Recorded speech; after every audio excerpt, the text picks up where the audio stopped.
Ensuring learning relevance in a best hybrid world strategy and best practices by Mr. Amarendra Nath Mishra, CHRO at Hero Enterprises. Mr. Good afternoon, everyone. पहले ragging शुरू कर दी इन्होंने. Good afternoon, everyone. I think the sound has gone down because everybody is waiting for the lunch, I believe. And I'm standing between the lunch and the session. First of all, thanks, Dhruv, for giving us such an engaging session. And you pointed out about the pre-exit interview. 6 years back, we named it as stay interviews. Yeah. So in 2016, we were grappling with same problem in one of the telecom companies when Jio entered. Right? And we had a massive exit. We started doing stay interviews and rightly said, money was not the criteria. The criteria was manager, could be locations, but we thought to name it as stay interviews rather than exit interviews. Okay. How many of us were familiar with Zoom, with team meetings, sharing presentations on Zoom before COVID? Raise your hand. Quite a few. Before COVID.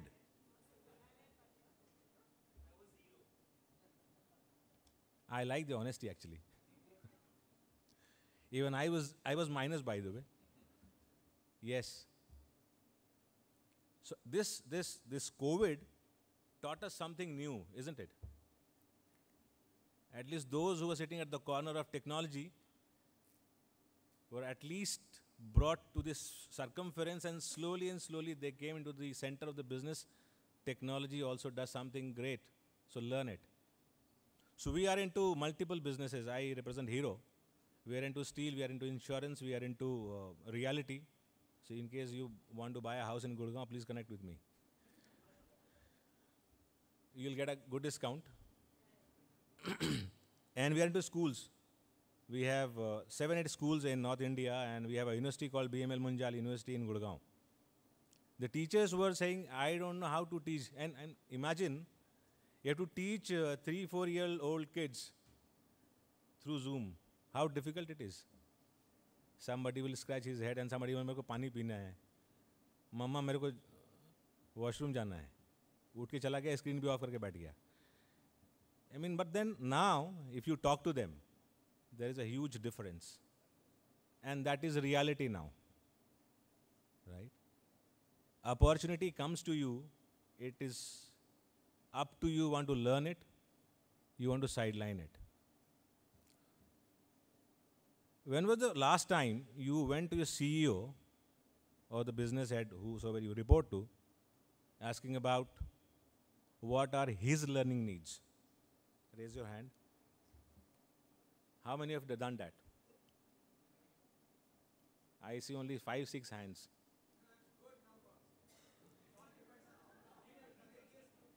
That's what. So my L&D lead is also sitting here. She has been doing it for the last 10 months.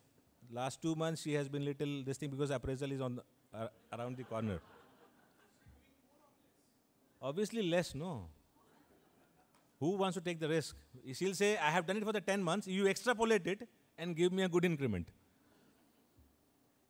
Now, the reason I'm asking is, the learning, training and development as a function has never been given importance. Look at the genesis. Go 30 years back. Somebody pointed out the compliance training. It used to be compliance training only. Right? When the HR used to do that, आप ये कर लीजिए, आपके पास वो mandatory training है, ये सारे सब चीज़ें mandatory होती थी. And then you are given a role, just perform it. At the mercy of somebody's, the employee is struggling. Is it the same scenario now?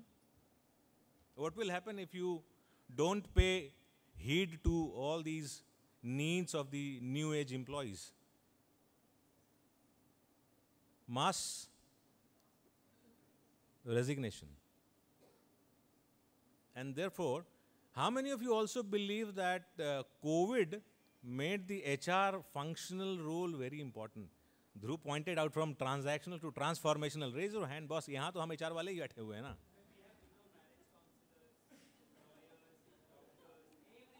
Correct. Correct. Now, suddenly, people realized what happened when the COVID struck. First month, second month. First month, nobody had an idea what to do. Second month, the bottom line, top line was getting affected, you know. Something needs to be done. अभी इसके दो reason थे. या तो business बोले मैं perform नहीं कर पा रहा हूँ, और किसी ना किसी को तो बलि का बकरा ऑब्वियस है. तो बकरा कौन बने? तो एचआर वाले थे, तो एचआर वालों ने दे pulled up the shocks saying that we will do it. And from there, they understood the need of training, learning, you know. And from there, the business also understood why it is required. Otherwise, think of pre-COVID, don't go far, 5 years. You'll realize, nahi, training mein kya hai? I mean, you plan to go to a good location, have fun, get a gourmet lunch and then come back. You never share what happened. Gone are the days. Now things are changing. People ask for.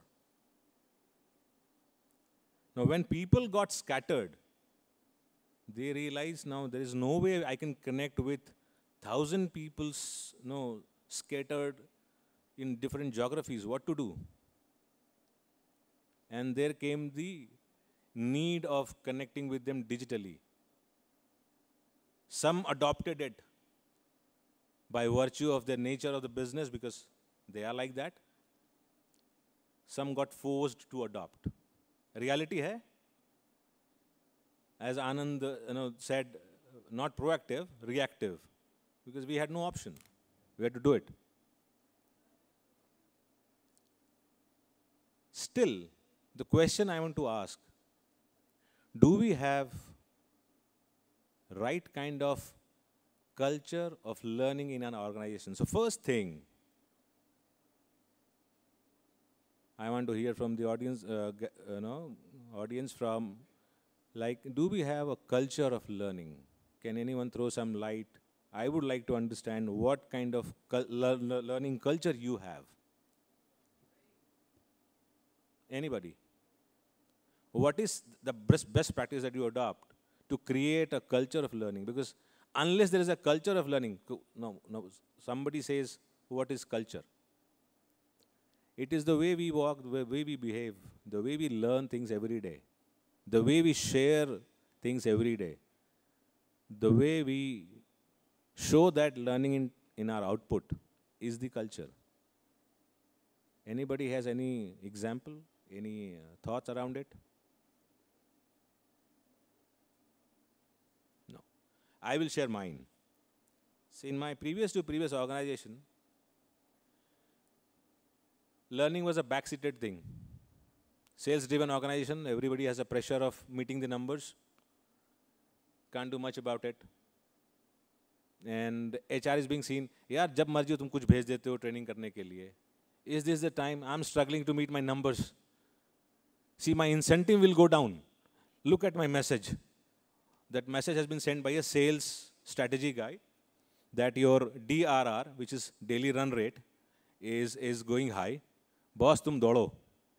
And in between, they are asking me to do this training.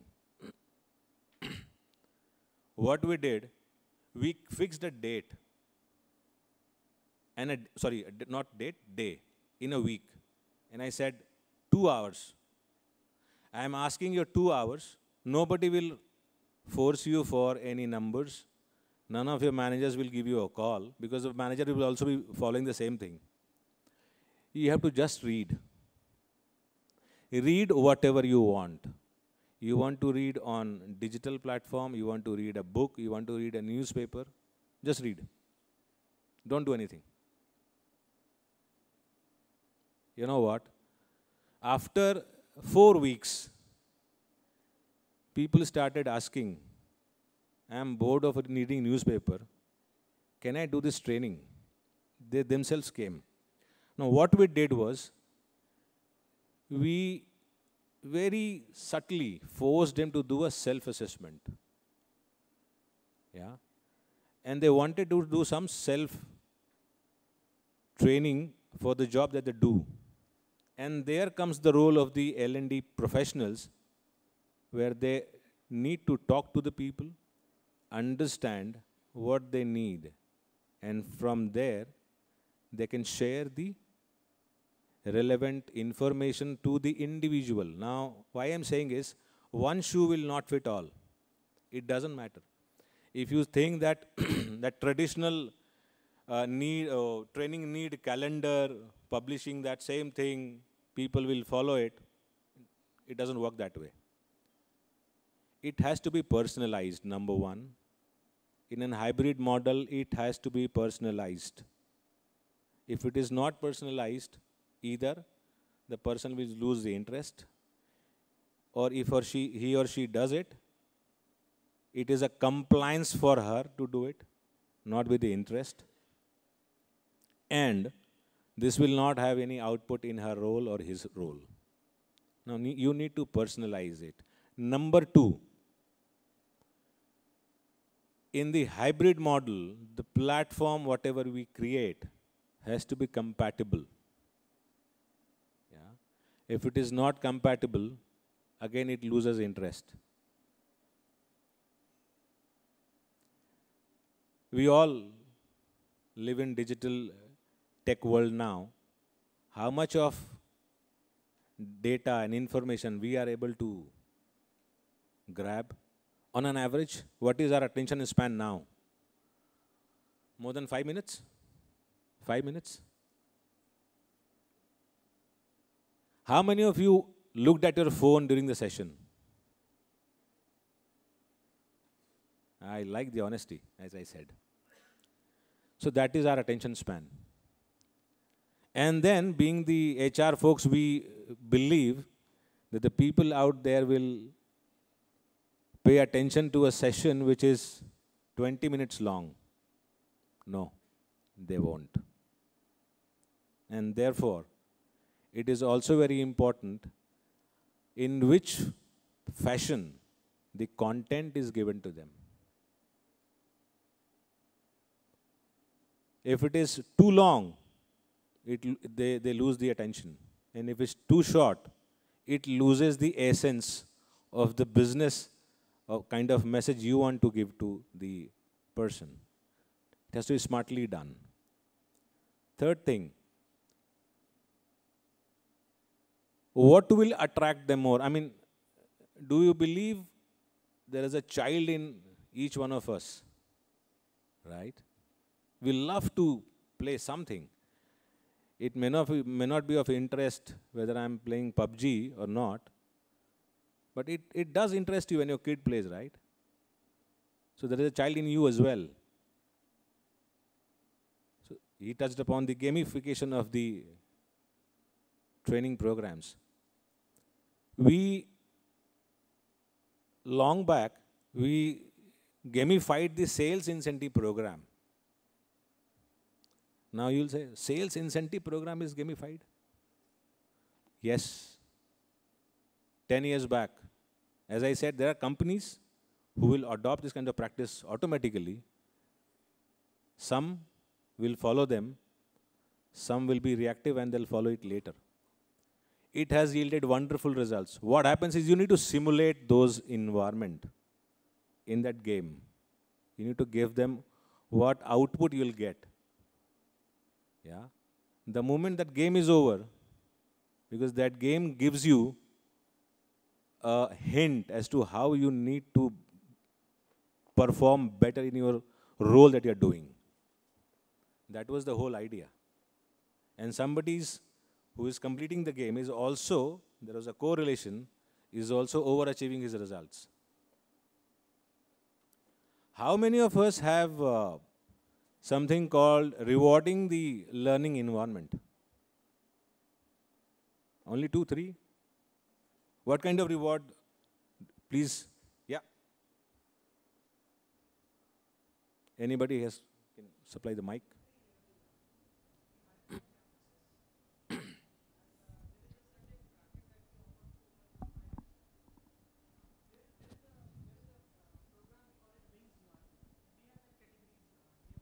Like Wings 1, Wings 2, Wings 3, depending on the number of experience the person have. Like Wings 1 is for the beginners, like fresh out of college. And normally, these all IT companies hire them in the bracket of there is a bracket in which they hire. And there is a program which called Wings 1. If you clear that program, and it's a very rigorous program, if you clear that program, your salary gets doubled. Now, what we get out of it, to clear that exam, you will have to build competencies around technologies which are in very high demand. Like you will have to have competencies around cloud computing, around Azure, around AWS, which is very high in demand, maybe machine learning and all that. So that means you become high revenue resources for us. So there is a win-win. We get resources in areas where we are currently struggling a lot. We are bringing talent from experienced hire from outside, which are very expensive. Now we get cheap manpower, and there is, we are ready to double your salary. Like if you joined at 4 lakh per annum kind of package from campus, immediately you will jump to 7 lakh, 8 lakh. So it's you clear the exam, Wings 1 program, and you get it. Good. Yep. Anybody else? Thank you. Welcome.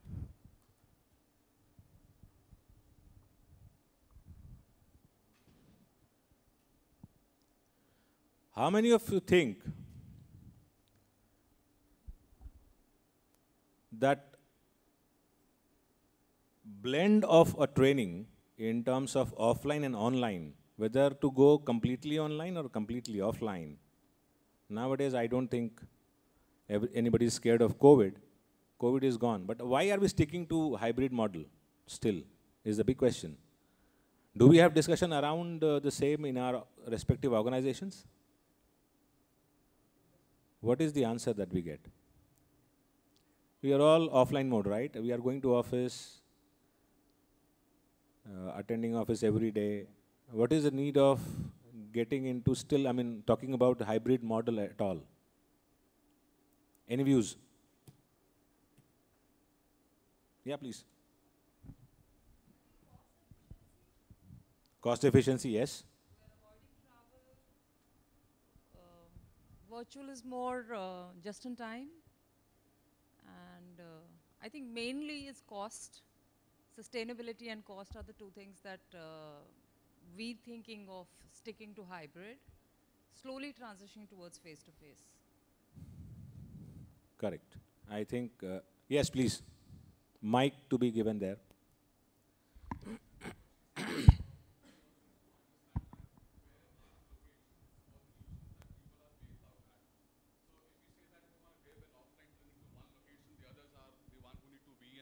And they will wait.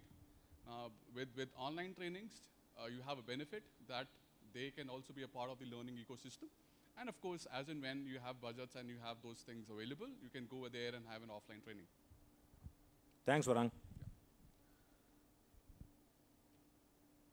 Hybrid is a reality now. Why? Because, rightly said, Gartner did a study in 2021 and 22 both. And they said the productivity is up by, in different countries, by 7%, 5%, 9%. Citing all these reasons which are known to us. Why was it that it was not known to us before the COVID? It's a big question.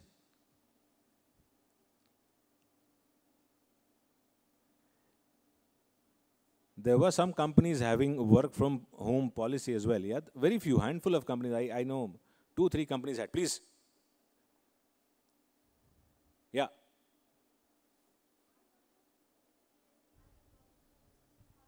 Mic, please, for the sake of the audience. So I come from an ecosystem where I've worked from home since 2004. There was an age when we had VPN at that point in time as well.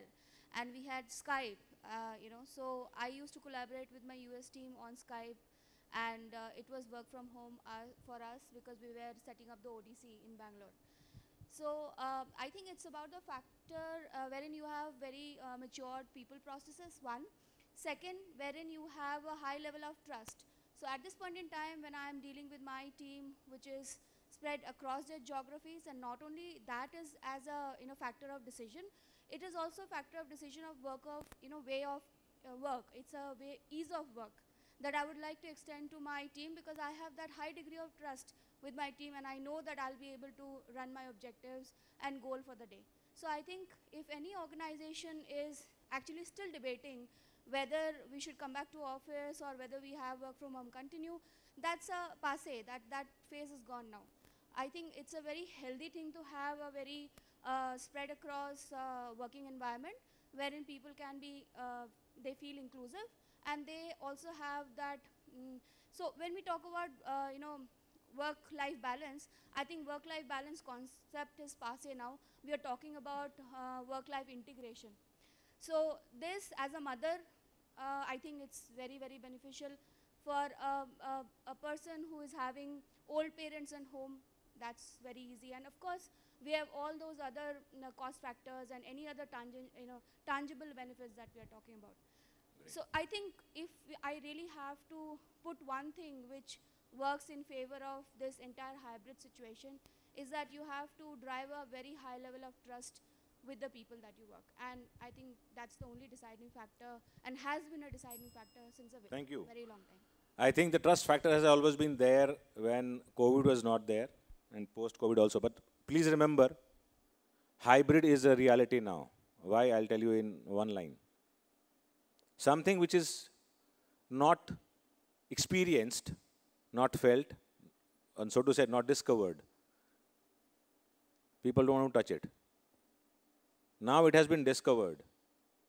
And as a part of business continuity plan, to mitigate the business risk, because आज COVID आया था, does not mean that कल कुछ नहीं आने वाला है. कुछ भी आ सकता है. We have witnessed one of the rarest incident of our lives. तो कल जब कुछ आने वाला है, उसके लिए business आज से prepared है, that they know if something happens, I have my ecosystem ready to hit the market and the business will continue as it is. So in a nutshell, the role of HR professionals, especially the L&D, is to do a very smart need assessment of individuals. Should not be an annual exercise, but it has to be need-based, both professionally and employee-specific. How much time do you have? 30 seconds? Okay. Create platforms, small videos, send them webinars, create blend of offline and online, assess them, and as Dhruv said, time and again, don't lose that personal touch. Otherwise, a person sitting in Guwahati or Tejpur will not understand which part of the company he belongs to. Even if you are giving everything or her everything digitally, there has to be a personal connect. You need to sit with business, with employees, irrespective of how techy your company is in terms of platforms, in terms of sharing the webinars and assessments. You need to have that personal touch. That mentee and mentor relationship has to continue, because if that is not there and tomorrow something happens beyond COVID, business will again suffer. So this was a curtain raiser for us, that we geared up ourselves for the future as to what needs to be done if something of this sort or even severe in nature comes through, and how do we behave. Thank you so much.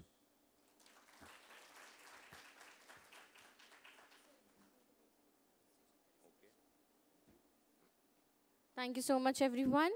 Thank you, sir, for the wonderful session. Requesting Ms. Sakshi Bajaj to please be on the stage to felicitate Mr. Mishra.